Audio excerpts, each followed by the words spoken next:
TV 광고에서 이런 것을 본 적이 있습니다. 건널목을 건너려고 하는 직장인처럼 보이는 한 여성이 있어요.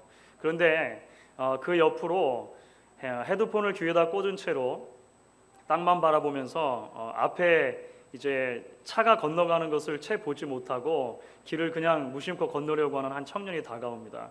그러니까 이 여성이 그 청년의 팔을 잡아 끌어가지고 이제 다가오는 차로 사고를 당하지 않도록 그렇게 보호를 해주죠. 그런데 카메라가 이렇게 옮겨지는데 그 길 저 건너편에서 식당에 앉아서 식사를 하고 있던 사람이 유리창으로 이 장면을 바라봐요. 그러다가 이제 장면이 바뀝니다. 이 사람이 본인이 이제 일하고 있는 식당을 가게 되는데요. 그 식당에서 어떤 한 사람이 그 높은 곳에 있는 짐을 내리기 위해서 어려움을 당하는 것을 보고 아주 기꺼운 마음으로 그것을 이제 내려주는 것입니다. 그 옆에 또 그 장면을 보고 있던 사람이 있어요. 그리고 나서 그 사람이 장면이 바뀌어서 버스를 타려고 하는데 버스에서 어린 아이를 데리고 유모차를 끌고 내리려고 하는 젊은 엄마가 고생을 하니까 또 그것을 도와서 이렇게 내려주는 모습을 보게 됩니다. 그래서 한 사람이 베풀었던 작은 친절이 그 다음 사람에게로 연결되고 그렇게 해서 친절이 자꾸만 연결돼서 맨 끝에는 결국 처음에 그 횡단보도에 길을 건너려고 서 있던 그 여성에게로 다시 그 친절이 돌아오는 것으로 그 광고가 끝을 맺죠. 그러니까 결국 작은 하나의 친절한 행동이 돌고 돌아서 더 큰 친절을 계속 낳게 되고 결국은 그것이 자기에게로까지 돌아온다라고 하는 이런 광고의 내용인데요. 한 보험회사의 광고입니다. 리버티 뮤추얼이라고 하는 보험회사의 광고인데요. 사실 그럼에도 불구하고 친절이 가지고 있는 그 힘 있지 않습니까? 친절의 전염성에 대해서 보여준 아주 참 멋진 광고다, 이런 생각을 하게 되었습니다. 제가 오늘 왜 친절에 대한 이야기로 시작을 하냐면요, 지금 우리가 성령의 9가지 열매 가운데 이제 오늘 우리가 살펴보게 되어지는 열매는 5번째 열매가 됩니다. 자비라고 하는 열매예요. 그런데 사실 여기서 자비라고 번역된 단어는 친절에 가까운 단어입니다. 친절. 그래서 대부분의 영어 성경들이 이 성령의 5번째 열매를 말할 때 자비, 그러니까 mercy라고 번역하지 않고 kindness라고 번역하는 것을 볼 수 있죠. 친절이다라고 번역을 하는 것입니다. 그래서 사실은 오늘 우리가 이제 성령의 열매 가운데 5번째가 되어지는 이 친절, 하나님께서 우리에게 맺기를 원하시는 그 친절의 열매에 대해서 오늘 함께 나누면서 묵상하면서 계속해서 하나님의 은혜를 나눌 수 있기를 원하는 것입니다. 여러분들은 친절이라고 하는 단어를 들으시면 어떤 이미지가 먼저 떠오르십니까? 아마 대개의 경우에 있어서 친절하다라고 하면 적어도 이런 정도의 모습이 떠오르실 것 같아요. 그렇죠. 아주 공손하고 예의 바른 모습. 그래서 한국에서는 친절 교육하면 인사하는 교육인 거예요. 친절 교육 이렇게 하면 인사를 어떻게 잘하는가, 어떻게 전화를 잘 친절하게 받을 것인가, 이런 것들이 친절 교육이 되는 거죠. 실제적으로 친절의 사전적인 의미는 대하는 태도가 매우 친근하고 다정함, 이렇게 이제 되어져 있습니다. 그래서 우리가 누군가 친절하다 이렇게 말하면 대번에 우리 마음속에 떠오르는 이미지는 그런 거죠. 그 사람의 친절한 말투나 그 사람의 친절한 표정, 또는 그 사람의 친절한 몸가짐 같은 것들이 먼저 자꾸 생각이 나는 것입니다. 그런데 여러분, 사실 성경이 말하는 친절에 대해 생각할 때 우리가 먼저 좀 기억해야 할 부분이 있습니다. 그것은 성경이 말하는 친절은 단순하게 외적인 태도만을 말하는 것이 아니라고 하는 것입니다. 왜냐하면 성경이 말하는 친절은 사람에 대한 깊은 관심과 긍휼히 여기는 마음의 태도에서 출발하는 것이기 때문에 그래요. 그래서 기본적으로 이 친절이라고 말할 수 있는 이 단어 있지 않습니까? 이 친절이라고 그냥 쉽게 이야기할 수 있는 단어가 우리말 성경을 보게 되어지면 사실 여러 다른 단어들로 번역이 되는 것을 볼 수 있어요. 때에 따라서 자비라고 번역이 되기도 하고, 때에 따라서 인내라고 번역이 되기도 하고, 심지어는 온유라고 번역이 되기도 합니다. 그러니까 고린도전서 13장에 사랑장이라고 하는데 그 사랑에 대한 속성들을 설명할 때 사랑은 처음에 오래 참고 그 다음에 뭐라고 얘기하죠? 온유하며. 두 번째 열매가 사실은 이 친절이라고 하는 똑같은 단어예요. 그러니까 참 여러 가지 의미를 가지고 번역되는 것이죠. 또 그렇기 때문에 많은 경우에 있어서 이 친절이라고 하는 단어가 우리를 향하신 하나님의 성품과 관련이 된다라고 성경이 계속 이야기를 하는 것입니다. 여러 구절이 있는데요. 한 두 구절 정도만 보도록 할게요. 로마서 2장 4절입니다. 로마서 2장 4절을 보면 이렇게 되어져 있습니다. 제가 읽습니다. 혹 내가 하나님의 인자하심이 너를 인도하여 회개케 하심을 알지 못하여 그의 인자하심과 용납하심과 길이 참으심의 풍성함을 멸시하느냐. 보시는 것처럼 여기서 번역된 그 인자하심이라고 번역된 두 번의 단어가 사실은 친절함이라고 하는 단어죠. 친절함. 우리가 오늘 성령의 다섯 번째 열매를 말할 때 같은 단어라고 하는 것입니다. 그래서 영어 성경들이 하나같이 kindness라고 번역을 하는 거죠. 여러분들 이 구절이 말하는 하나님의 친절이 뭡니까? 하나님께서 우리에게 친절하시다라고 하는 것이 도대체 어떤 의미가 있느냐라고 하는 것입니다. 죄인들을 향해서 끝까지 참아주시고 기다려주시는 하나님의 그 풍성한 사랑, 그 풍성한 긍휼, 이런 모든 것들을 다 포함하는 포괄적인 단어가 이 친절이라고 하는 단어라고 하는 거예요. 에베소서 2장 7절에도 비슷한 그런 표현들이 등장합니다. 우리가 이 성경 구절을 같이 한번 읽어보도록 할게요. 에베소서 2장 7절을 같이 읽겠습니다. 이는 그리스도 예수 안에서 우리에게 자비하심으로써 그 은혜의 지극히 풍성함을 오는 여러 세대에 나타내려 하심이니라. 여기서는 친절이라는 단어가 어떤 단어로 번역됐죠? 자비하심이라고 하는 단어로 번역된 것입니다. 마찬가지죠. 예수님 안에서 죄인들을 구원해 주시고자 하시는 하나님의 풍성한 긍휼, 풍성한 은혜, 하나님의 그 마음, 이 모든 것들을 다 포함하는 단어가 이 친절이라고 하는 단어가 되는 것입니다. 그러니까 하나님의 성품과 관련해서 조금은 혼동되지만 우리말 성경이 이 친절이라고 하는 단어를 때에 따라서 자비로도 번역하고 인자로도 번역하고 하는 이유가 조금 이해가 되시죠? 안 되십니까? 되신다라고 제가 믿고 그런 겁니다. 사랑하는 여러분, 그렇기 때문에 우리가 기억해야 할 것이 있는 것이죠. 하나님께서 우리에게 요구하시는 친절의 열매 역시도 다른 사람에 대한 깊은 관심과 긍휼히 여기는 마음의 태도에서 출발한다고 하는 것입니다.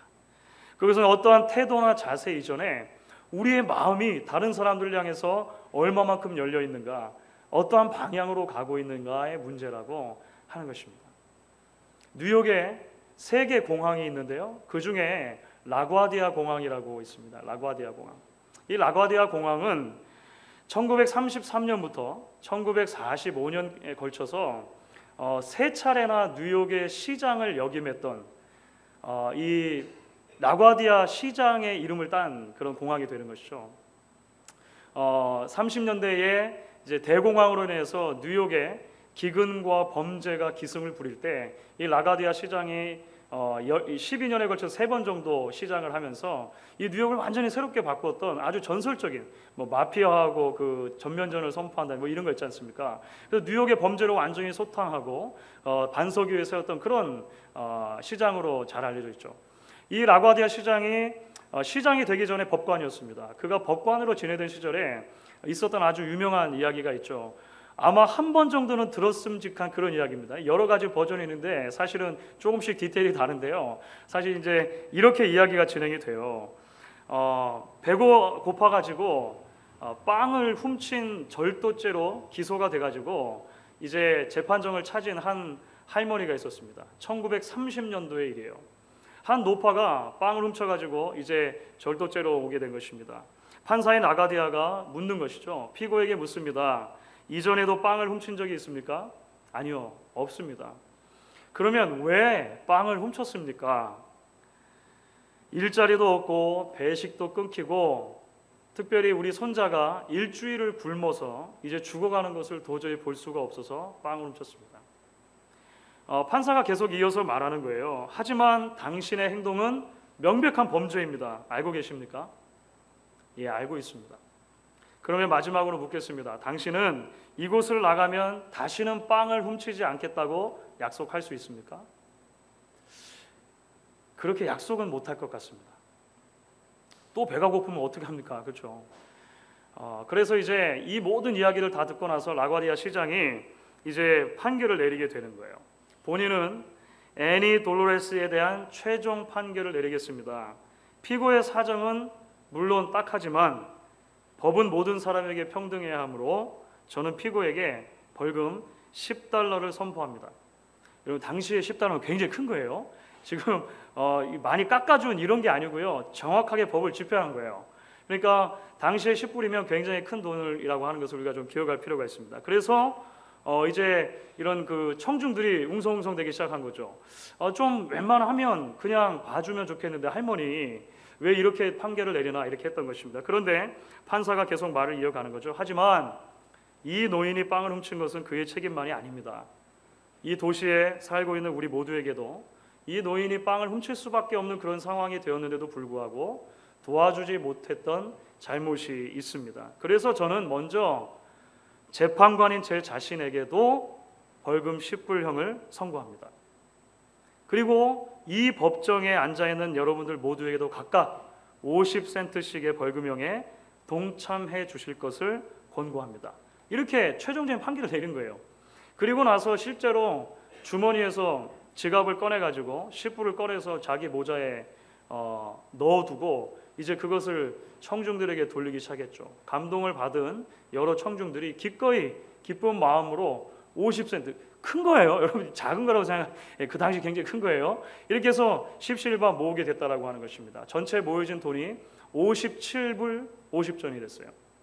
그러니까 벌금형 10불을 다 갚고도 47불이 넘는 돈을 손에 쥐고 그 노인이 재판정을 나설 수 있었다라고 하는 거죠.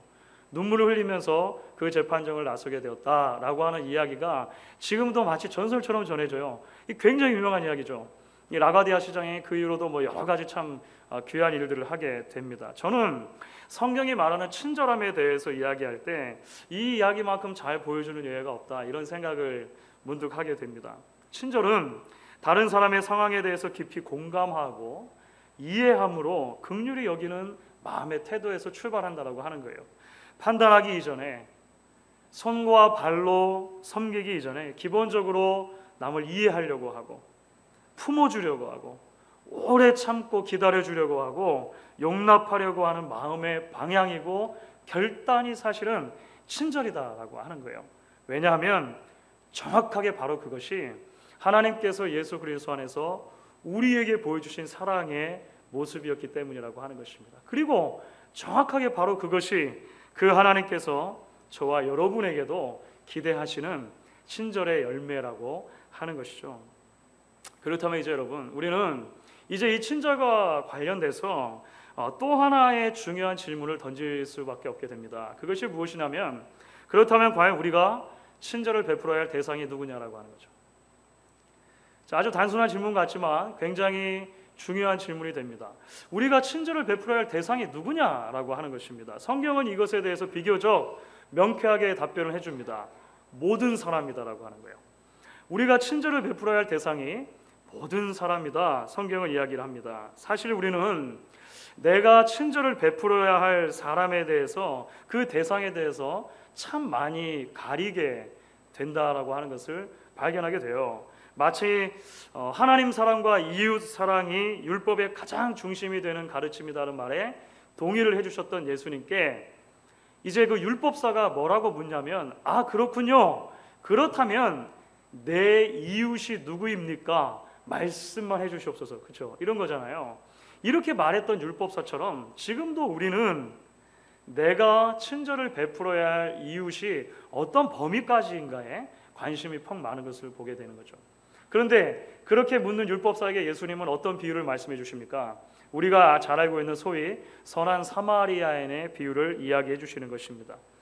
유대인들이 자신을 미워하고 증오하는 것을 알면서도, 마치 원수 관계에 있는 것을 알면서도 강도를 만나서 거의 죽어가고 있는 유대인을 그냥 지나치지 않고 도와주었던 사마리아인처럼 여러분들 모두도 그렇게 자비를 베풀고 친절을 베풀고 살기를 원한다. 그것이 바로 예수님의 말씀이었다라고 하는 거예요.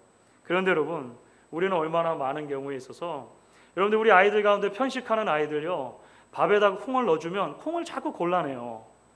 그렇죠. 어렸을 때 콩을 좋아하는 아이들을 보기는 정말 힘든 것 같아요.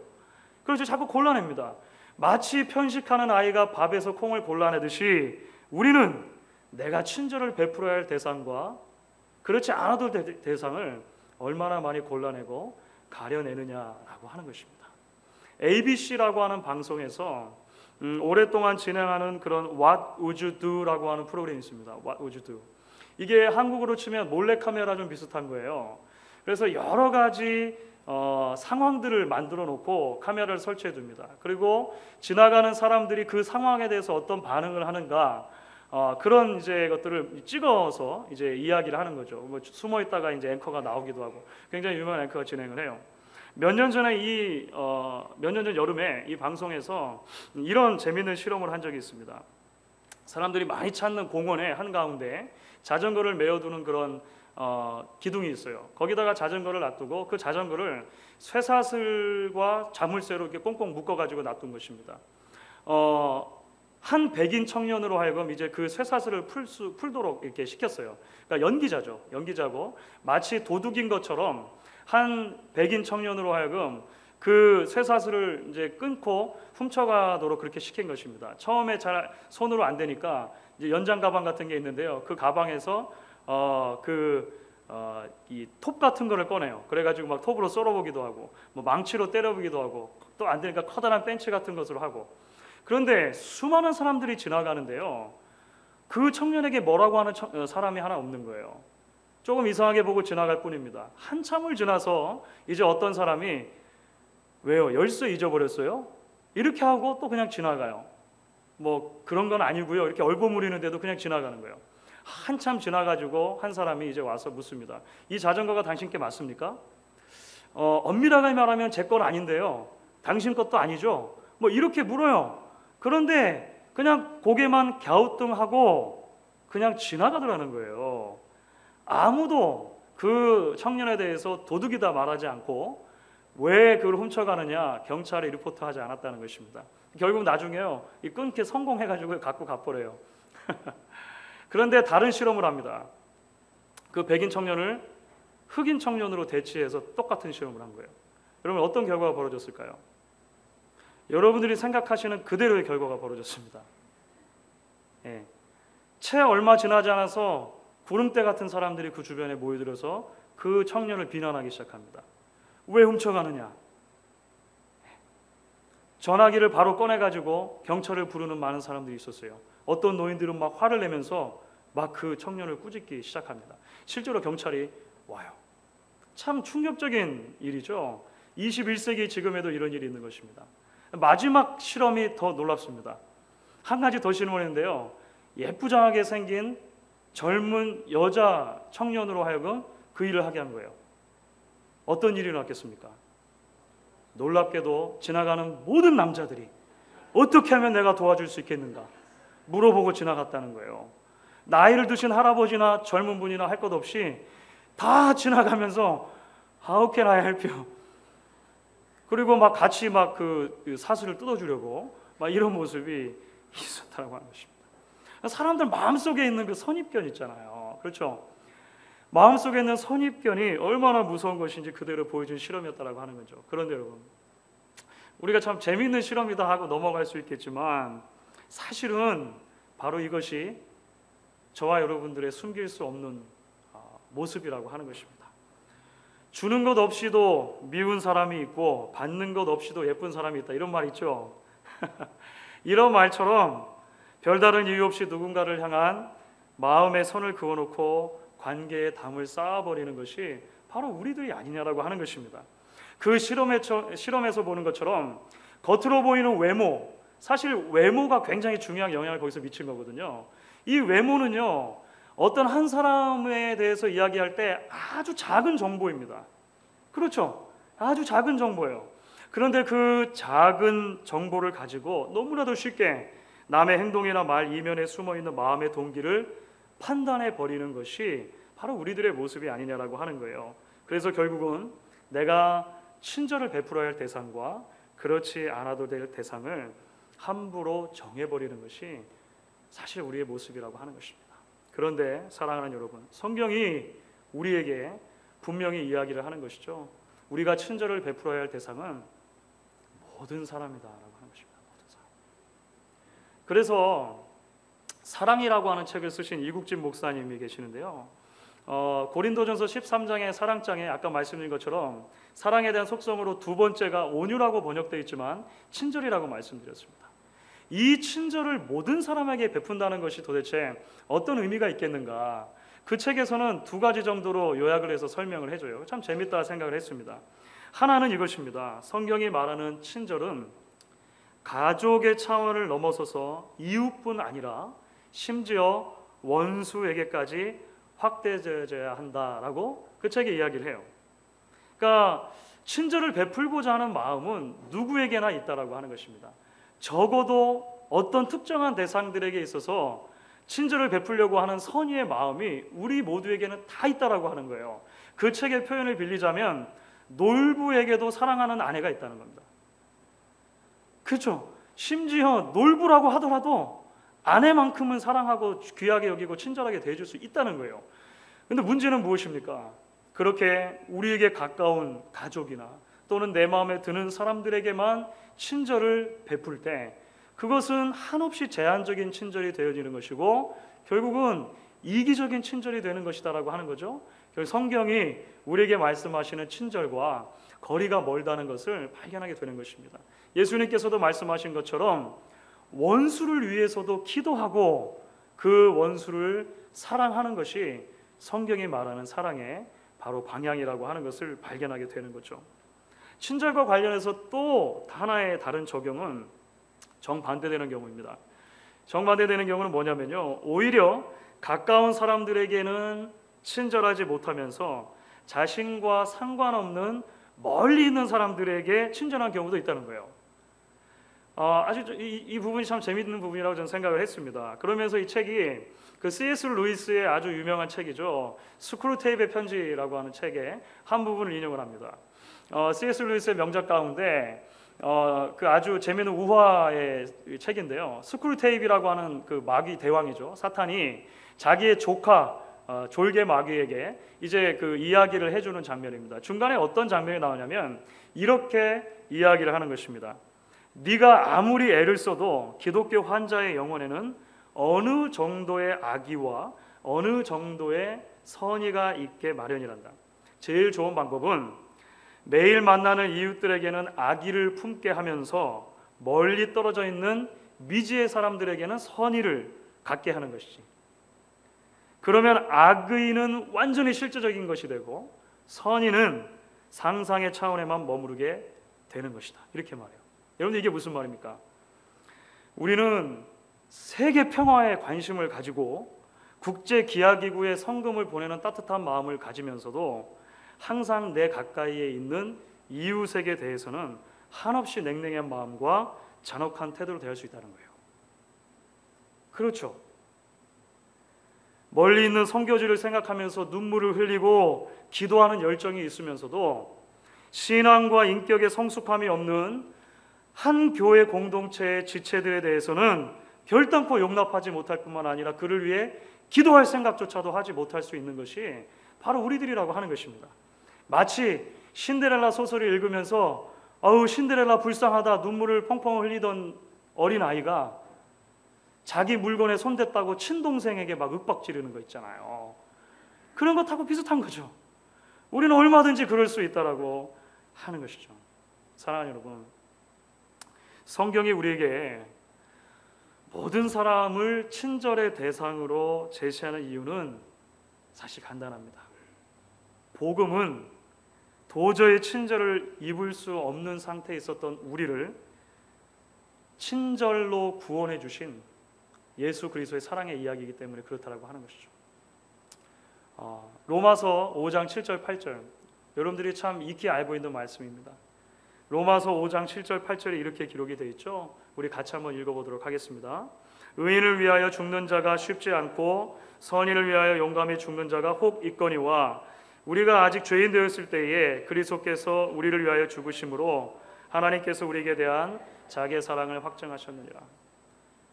저는 이 말씀이 읽어도 왜 이렇게 좋은지 모르겠습니다. 읽을 때마다 마음의 감동이 되고 은혜가 되는지 알 수가 없어요. 그렇습니다. 그렇게 우리를 사랑하신 하나님께서 오늘 저와 여러분도 같은 사랑의 자리, 같은 친절의 자리로 부르신다라고 하는 것입니다. 이 시간 이 부름에 믿음으로 응답하시면서 내 삶 속에도 이러한 친절의 열매가 맺혀지기를 원합니다.